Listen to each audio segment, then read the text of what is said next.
Hello, everybody, and welcome to Tonka Talk. I'm Natalie, and we love to share the ways people create community and connection all over Lake Minnetonka. And today I'm very excited because my guest today is the mayor of Wayzata, one of our beautiful lakeside cities, Johanna Mouton. Hi, Natalie. Thanks for having me. I'm super excited because I was telling her earlier how in our office, we were totally fangirling because you have such an interesting background. First, I want to find out because I was having a hard time with the name, and I'm like, where are you from?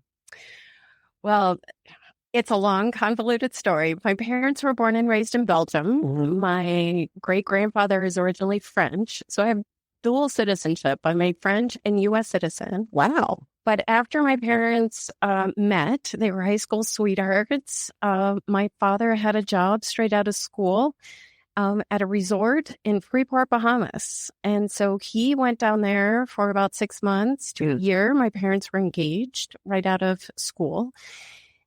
At that point, he came back to Belgium, married my mother. They packed their bags. They went down to the Bahamas. I was born about 18 months later. And they spent 3 years there. Wow. And then at the age of about 2.5 or 3, we moved to the United States. And I grew up right outside of Washington, D.C. in a Northern Virginia bedroom community. And then in my early 20s, I moved to Minnesota, which is where I finished my education. I'm a proud alum of the College of St. Benedict. And then post-graduation, I started working, I got married, had 2 kids, and here I am today, loving Minnesota and, relishing in all it has to offer. Yeah, by way of the Bahamas. I was born and raised in Hawaii. Yes, you mentioned that. Island people as well. Yes, I know. It makes us wonder. We left the island life for the tundra. Of course, not this year, but... Not this year. No, but it is so beautiful here. It's a wonderful way of life. And it was a place that I decided was a wonderful location to raise a family. Oh, I and agree. Just a sense of community, which is what this show is all about. Yeah, a sense of community. Tell me this. I know that I think it was in 1996, you became the first female firefighter with the Wayzata Fire Department, was it? That's correct. Yes. Tell me about that. Well, my husband at the time was on the fire department. This was before we were married. We were engaged to be married. And I could see how much he really connected and enjoyed the work. And it was something I had, frankly, never really given much thought about. But I always had this sense of adventure. I mean, I guess you could ask my parents and they could attest to maybe not always the best sense of adventure. But I thought, what a great way to really connect with other members of the community who have a similar passion and do something outside of my normal day-to-day work. And so I expressed interest. I was interviewed. I was hired. I went through the training. And I spent about 5 years on the department, first woman. And, you learn a lot along the way. The fire service has definitely changed over the years, but it was so incredibly fulfilling, incredibly hard work. Yeah. Very fulfilling. And it really opened my eyes to what the fire service, not only in Wayzata, but around the country was like at that time, but continues to be. And that is predominantly volunteer firefighters around the country, all over, small towns to relatively larger cities. Yeah. And we are on call 24/7. There is no day off. So holidays, birthdays, anniversaries, they all get interrupted. Yeah. Sleep, non-existent. When that pager goes off in the middle of the night, you jump out of bed, you get in your car, you go to the fire station, you respond to a call. So it really is a commitment. Relatively speaking, I was on for a short amount of time, but it was definitely an experience that forever changed my life. I bet. It sounds like something that would also prepare you in a way for other public service, because you've been, prior to becoming the mayor of Wayzata, you were on the city council for, was it 6 years?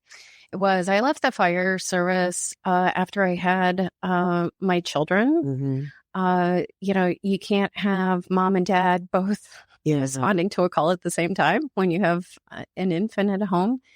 And so I decided it was time to hang up my gear, so to speak. And so I continued, raising a family and working full time.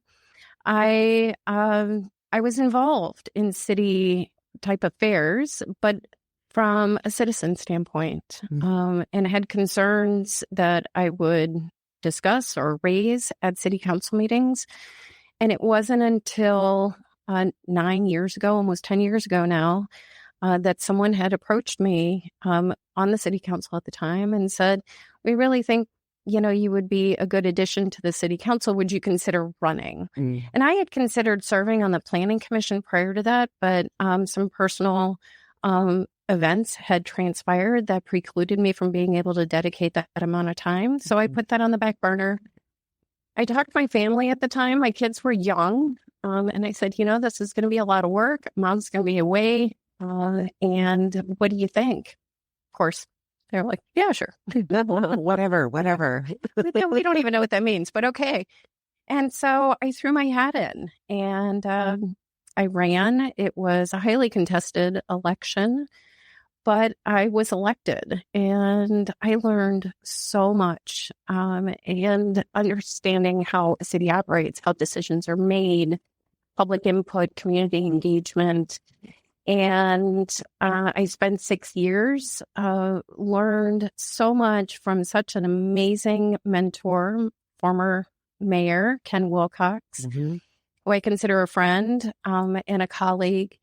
And when he was ready, he had dedicated so many years of service, both when he lived in Minnetonka, he served in an elected capacity, and also for the city of Wayzata. When he decided he was retiring, I had spoken to him and he supported me in my decision to run. And so 3.5 years ago now, I ran for mayor.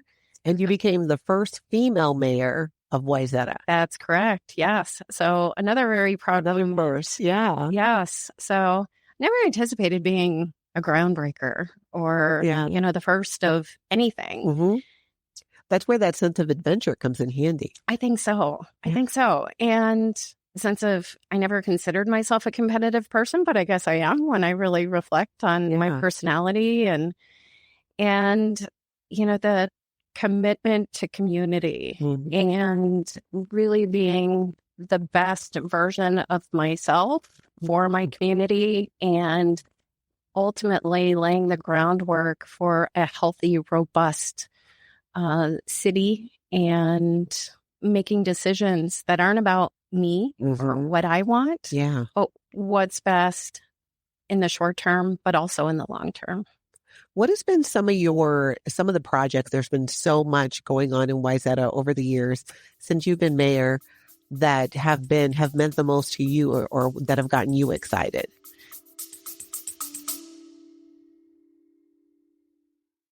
Are you a Minnesotan looking to escape the Minnesota winter, wanting to head to a tropical destination?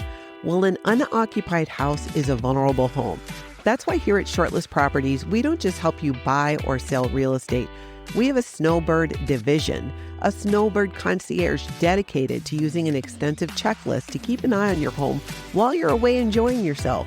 So you don't need to worry about frozen pipes, potential water damage, or mold.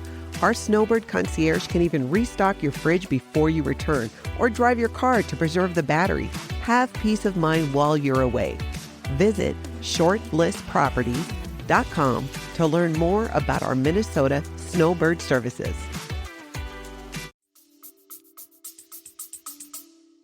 Oh, that's a great one. So when I initially ran for council, we had our telecommunications, our cell tower communications were on our water tower. Our water tower is located in one of our parks and we have homes around there. Sure. And it was disruptive. And so there was a pocket of the community that was really concerned about that and wanted to see that equipment moved. So that was something I was very passionate about, working for those community members to have that done. And we did it. And we raised the money. We moved all of that equipment off site, so it was not disturbing to them any longer. Mm-hmm. So that was one. I was admittedly very reticent about the municipal parking ramp when I was first elected.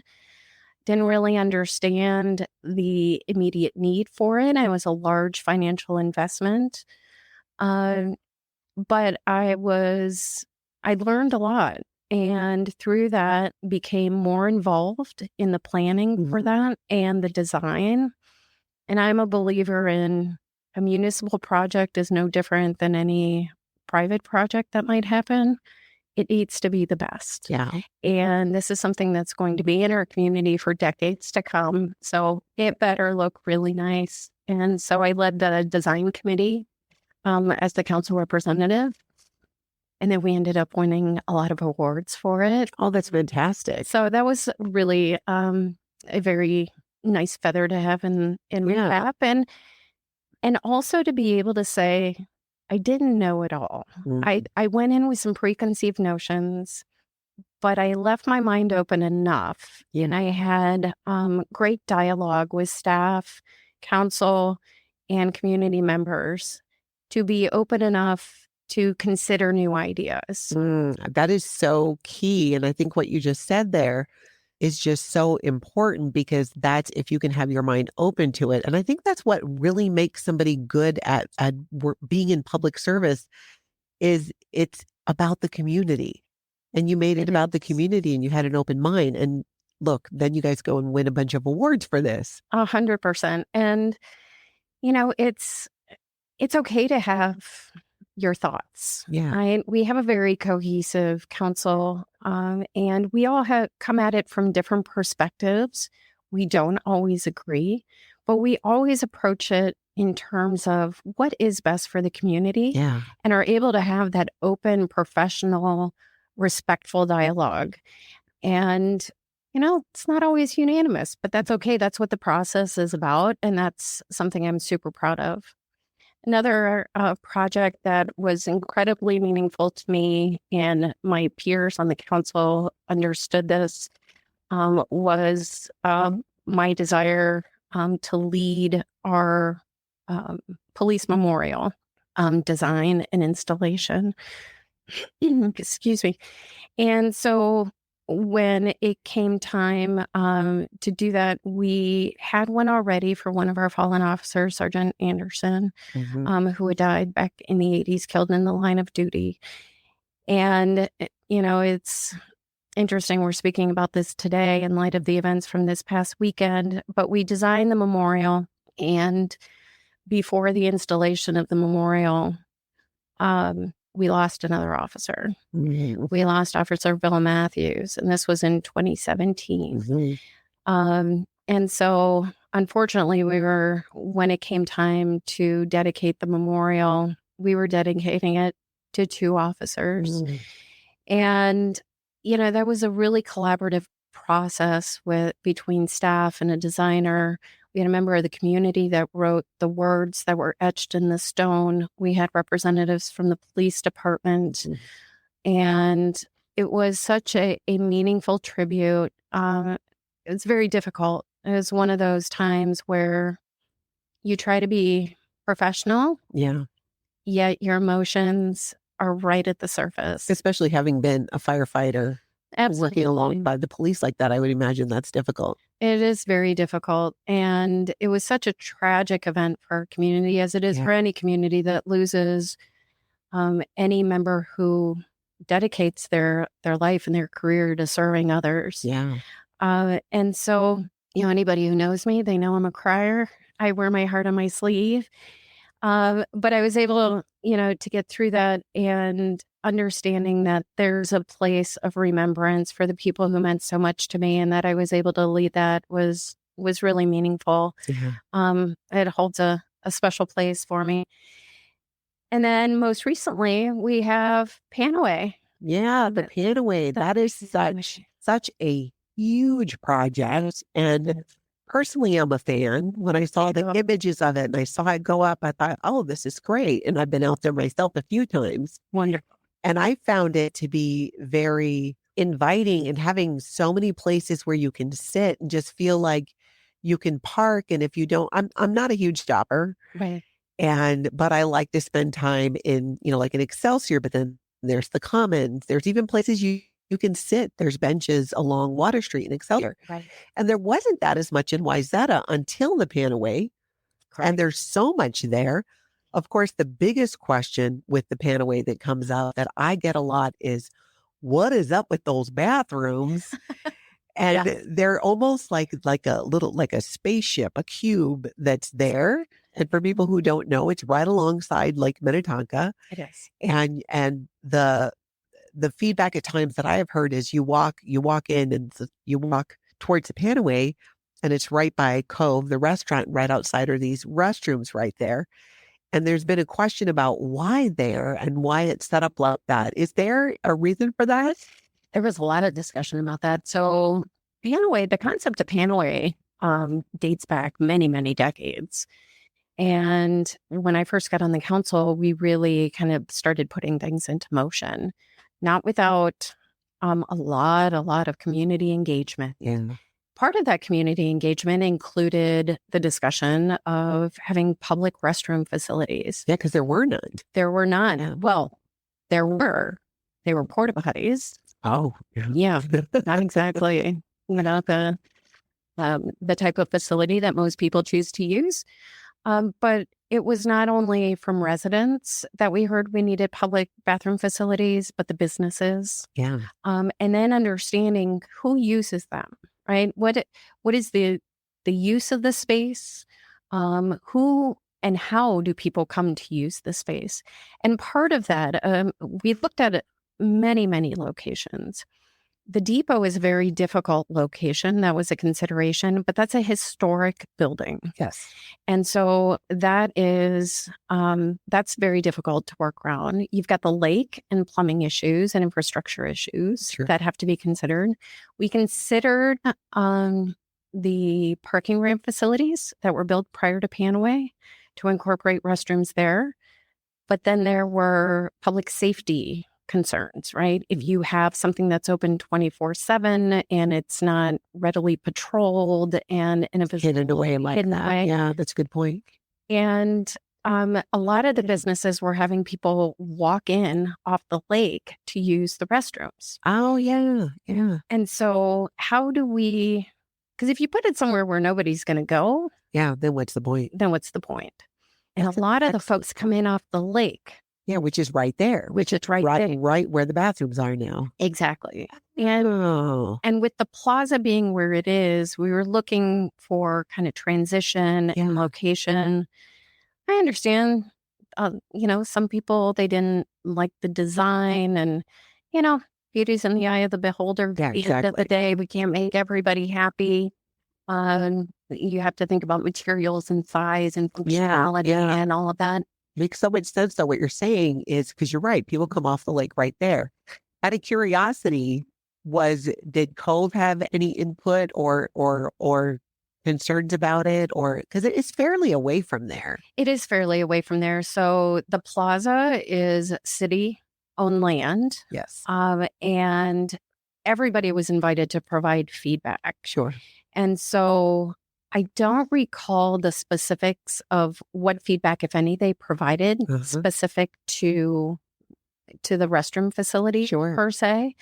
But again, it was to avoid people going into places like Cove or now Stable or McCormick's across the street. Right off the water. Exactly. That aren't patrons, but are just going in to use the facilities. Yeah. So that's a little bit of the background of how the bathrooms came to be where they are. I never thought about that. I wasn't thinking about the people on the boats coming off, because I've done that too. We've boated over and gone to lunch in Wayzata, and you're right, the restrooms, having them right there, that would be really handy. There are more plans for the Panaway, right? Can you tell us more about what the future plans are? Oh, I'm so excited to share. So we completed phase 1, which was everything along Lake Street, the removal of the parking lot, the construction of the restrooms and the plaza area, all of the seating. Phase 2 is nearing completion, should be completed this spring. And that is the actual lake walk. So it's 1,200 feet, I believe, of an actual lake walk in the lake to bring people access to the lake who otherwise don't have it. And the precast is completed. What's precast? Precast is precast concrete. So we had to drive piles into the lake. And then the It goes over the water. Over the water. People will be able to walk. So it's essentially a not short in length, but short in height bridge over the water. So it's an engineering feat, right? When you think about ice on the lake and how the water moves and how... Would this be permanent? It is permanent. Okay. So the decking now will go on, the railings will go on, and people can walk essentially from the west end where the depot is, all the way down towards where the Broadway docks eventually will be. We're reconstructing the docks there. Sure. So from the depot to Cove, and it's a meandering boardwalk that people will be able to enjoy the lake up close and personally. And it's over the water the whole way. It's over the water the whole way. Oh my goodness. I have seen images of it, but this is exciting. So this is going to open this spring. It will open this spring. So the weather has been challenging, to say the least, on a number of different fronts for everybody. It is difficult for us this year in terms of not having any ice. So our docks were anticipated to be built from the ice. Since we don't have enough for all of the equipment, we're working with the construction company, the dock installer, to figure out what method they will use to build the docks. So the docks may be a little bit later than we had initially planned. Sure. Lake walk will be open. The docks will be new and improved, permanent docks, to be able to accommodate the different size boats that are out on the lake compared to 20 years ago. And there will be more docks than we originally had. And these are public docks. These are transient docks, yes. So people who are coming to Wayzata can dock their boat and come into town and enjoy everything that Wayzata has to offer. Is it paid parking, if you will, for the boats, for the boat slips? Well, it's interesting. Right after this, our chat today, I'm going to City Hall for a workshop with the rest of the council and staff to talk about different policies for those docks, including a pay-as-you-go kind of system or pay by the hour for people who are coming to visit. So we'll see kind of what direction the council as a whole gives staff and how that works out. But more to come on that. But there'll be more slips, so more people will be able to come. Correct. I love, too, that the lake walk, like you're saying, gives accessibility to people to get out and get near the water and enjoy it. Will it be handicap accessible as well? Absolutely. So that was one of the requirements, a goal and a requirement. Yeah. It had to be ADA accessible, both the docks and the lake walk.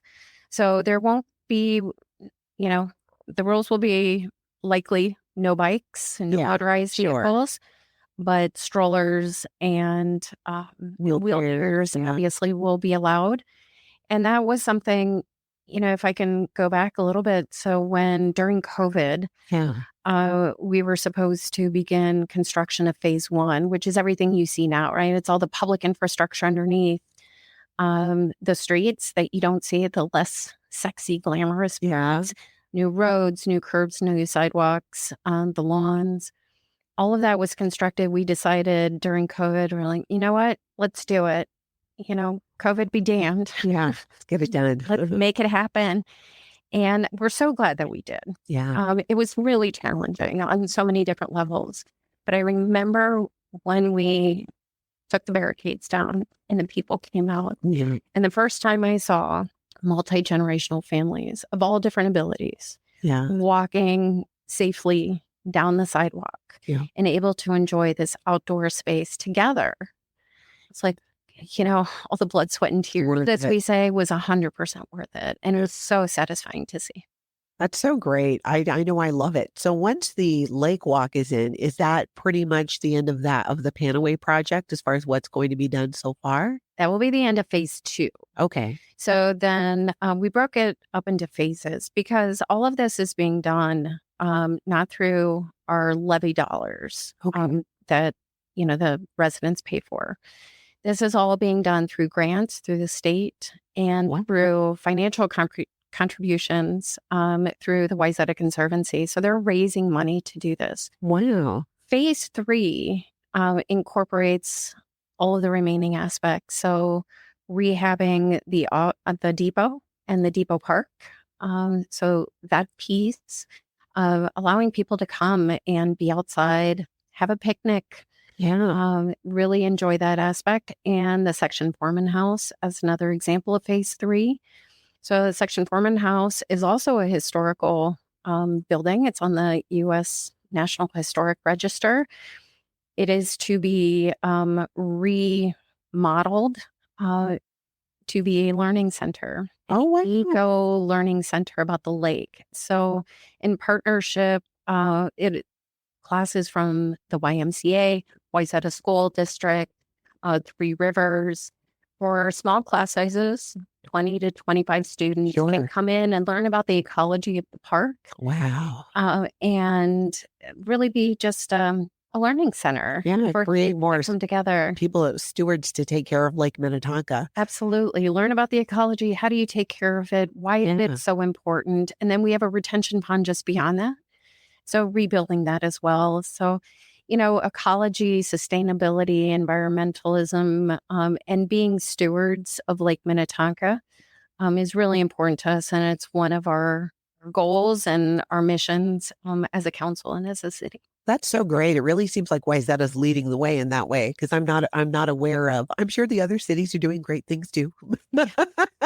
They are. But but that really is a next level of educating and having it where kids can go in and have access to that kind of an education because so often we hear about what the rules are, what the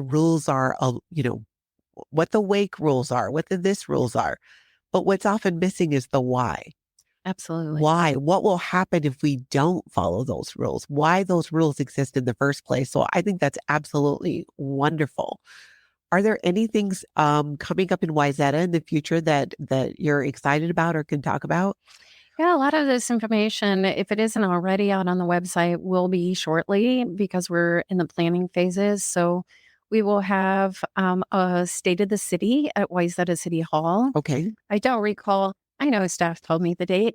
My memory fails me. Yeah. But I it'll think be that, up on the website. So it'll be up at City Hall in the community room. Sure. There will be a short reception followed by a program where we'll talk about all of the great things that have happened over the course of the year in Wayzata, what people can expect in the coming year, ask questions. There'll be a Q&A.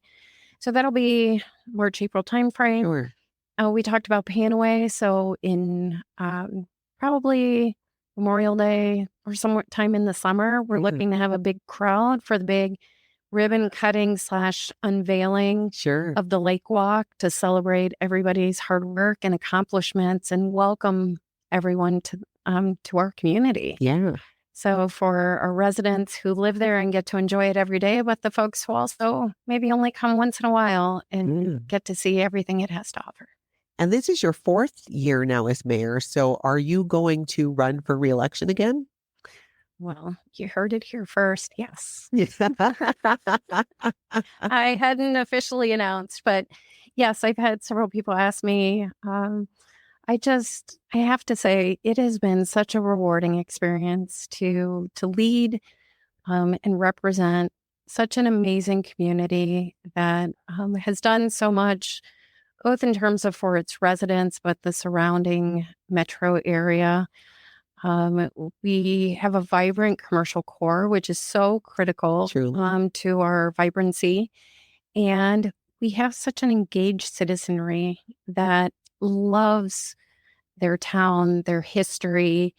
And I would, I'd be honored to continue to serve and represent such an amazing community that has given me so much. And this is my way of giving back to it. Oh, that's fantastic. I'm not a Wayzata resident, so I don't get to vote, but I would totally vote for you. Well, thank you. I appreciate it in spirit. Yeah, I love what you've done. I think it's so exciting to have, to be just all of these firsts and so much of what's happening in Wayzata I love that it's also being done with the intention of opening the community up, making it more accessible for so many different people. Just it just adds to it because everybody that comes out there and enjoys it and supports it and gets to experience the beauty of Lake Minnetonka, it the more the better that way. And then they can visit the shops and the restaurants because, like you were saying, Wayzata just has some incredible shopping. And even though I'm not huge on shopping, when I do want to go, there's a few shops in Wayzata that I like to go to, and the restaurants. They are absolutely fantastic. It's a one-stop shopping kind of community. You can spend the day. You can. Yeah. You absolutely can. Be it you need to get your dry cleaning done, your banking, your grocery shopping, you name it. You buy some crystals and Exactly. some wonderful things. Jewel Weed, which is one of my I love favorites. Jewel Weed. Isn't that a great store? It's so wonderful. And they've expanded. Oh, they did? They did. What did They moved to a spot, same street, a little bit further west. So they're doing incredibly well.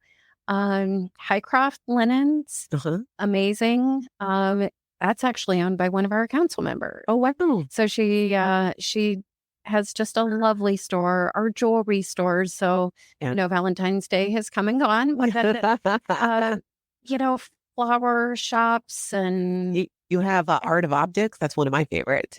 That's where I get my glasses from, Art of Optics. Absolutely. And they've been there forever. They have. And we have a vibrant medical community too. Yeah. Dermatologists and a medical clinic. So it really is an all-encompassing little community that's only 3.5 square miles. So that's crazy. With a population of 4,500 people. But you would think we were so much bigger. And we like to say we punch above our weight. Yeah. So we're like, okay, we'll take it. And that's, and we have people who have been there for generations. Yes. So that speaks to what the community is about. And we have to recognize it has changed. Yes. It has definitely changed. Almost all communities have in one form or another. And as I've been fortunate to travel around the state in my capacity as mayor or personally, or even go back to where I grew up, they've all changed considerably. Yeah. Infrastructure changes and it's hard sometimes. It's hard for communities to adapt to that change, but I think we've done it really well. It's not without it's controversy sometimes. Sure. But I also say that if we're not hearing from somebody some of the time, we're not working hard enough. Yeah, you're not reaching enough people. Exactly. I say that too. Yeah. If I don't get the occasional hater email, then I'm just not doing my job right. There you go. Not reaching enough people. It's just statistically going to happen. Absolutely. Like you said about the bathrooms, you can't meet everyone's expectation all of the time.